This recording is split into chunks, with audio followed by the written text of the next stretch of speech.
My kids cut me off because of my ex-wife's lies. Now they know the truth and are begging to come back. But I've moved on, and I'm done waiting. Hello Reddit I+ here. I just need to get it off my chest. I 54 million have 3 kids. Ryan 26 million, Kayla 24F, and Ellie 20F. I raised them with my ex-wife, Laura, 51F, who I was married to for 27 years. We were high school sweethearts, the kind everyone rooted for. I worked construction, eventually started my own small business. Laura mostly stayed home with the kids. I thought we had a good life. A real family. Turns out, I was just the guy footing the bill while she played house with someone else. My best friend, Mike, or IP, I guess. About 6 years ago, I found out Laura was having a full-on affair with Mike. She didn't deny it. In fact, she acted like it had just happened because we grew apart. Spoiler, it had been going on for years. While I was busting my ass, working overtime and missing birthdays to pay for everything, she was screwing my best friend. We divorced. I gave her the house without a fight because I didn't want to drag the kids through it. I moved into a cheap rental thinking I could still be a good dad even if I wasn't a husband anymore. But she poisoned them against me, told them I was the one who cheated, said I abandoned her and had another family. She even told them I didn't want custody. I tried to explain. I sat them down. I cried in front of them. I begged them to listen. They didn't. Ryan blocked my number. Kayla told me to stay the hell away from her. Ellie, my baby girl, who used to fall asleep on my chest, told me at a Target checkout line that I was dead to her. I can't explain what that does to a person. I was a walking corpse for a long time after that. I kept going to work, but I let the business go. Sold it off. Started doing handyman work under the radar. I stopped celebrating holidays, stopped answering friends' texts, deleted all my social media. My house didn't have pictures anymore. Just a coffee pot and a bed I barely used. Then, about a year ago, karma knocked. Mike had a heart attack. Dropped dead. Laura's fantasy life crumbled, and the truth started leaking out. Turns out, Mike's brother, Tom, hated what happened between us. After Mike died, he gave Ryan a flash drive with screenshots, emails, voicemails, stuff Mike bragged about, how he stole the queen and burned the king's castle to the ground. I guess when you're a narcissistic asshole, you save receipts like trophies. My kids were horrified. Ryan texted me, "Can we talk?" I ignored it. Kayla showed up at my job in tears, said they all knew the truth now, said they felt sick for cutting me off. And look, I don't hate them, I love them. I never stopped loving them. But here's the part no one talks about. Sometimes love isn't enough after betrayal. And they didn't just believe lies. They chose not to give me the benefit of the doubt. I was always here. I never moved away. I kept the same number. I didn't remarry right away. I waited. I waited on Christmases with a cold turkey dinner and no guests. I waited on Father's Days, sitting in my truck outside the park where I used to push them on the swings. I waited through surgeries with no visitors. I waited while my heart shattered over and over. Now, I'm married again. Her name's Renee. She's good people.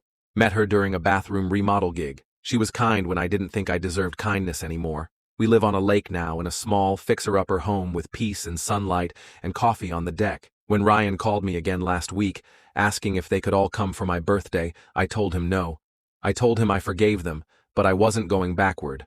I'm done waiting for people who didn't show up when it mattered. They want to build something now, but the foundation's long gone. I hope they heal. I really do.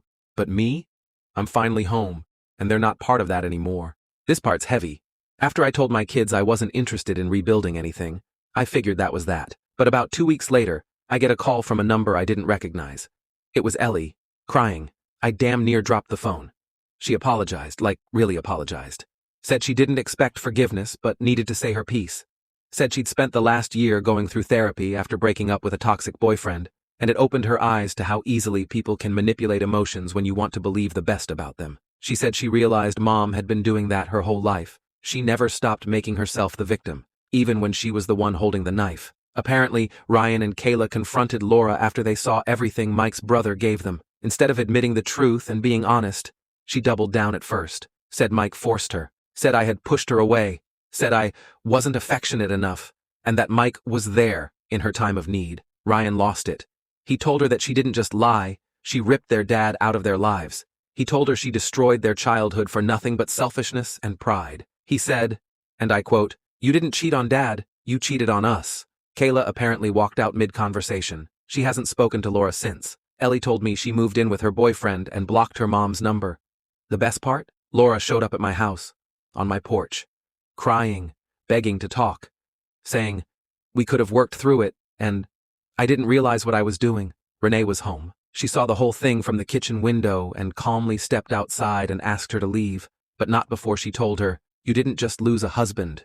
You lost a good man, and you don't get to cry now that the mirror finally showed you who you are. I didn't say anything. I didn't need to. Laura stood there for a moment, silent, and then left. That's probably the first time in her life she had to face the consequences of something and didn't have someone to shift the blame onto.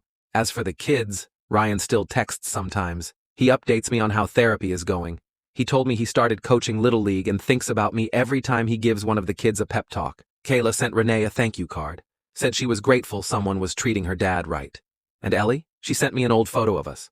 Her sitting on my shoulders at the zoo, both of us covered in ice cream. She wrote, you were always there. I just couldn't see through the fog Mom created. I'm sorry I made you feel invisible. I cried.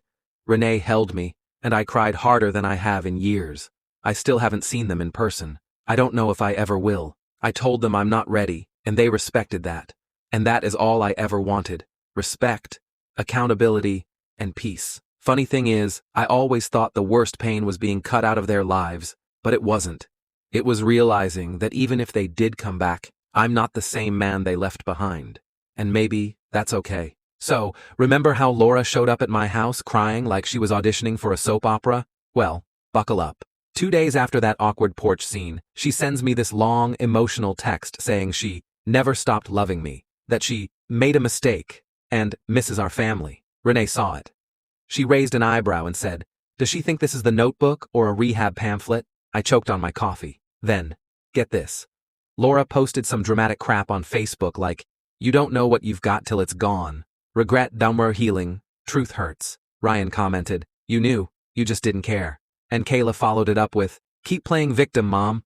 Hollywood might call. Ellie just replied with a popcorn gif. God, I love that kid. Anyway, I blocked Laura. Again, for good this time. Renee made us margaritas and toasted. To truth tequila and terrible exes staying gone. 10 out of 10 would recommend.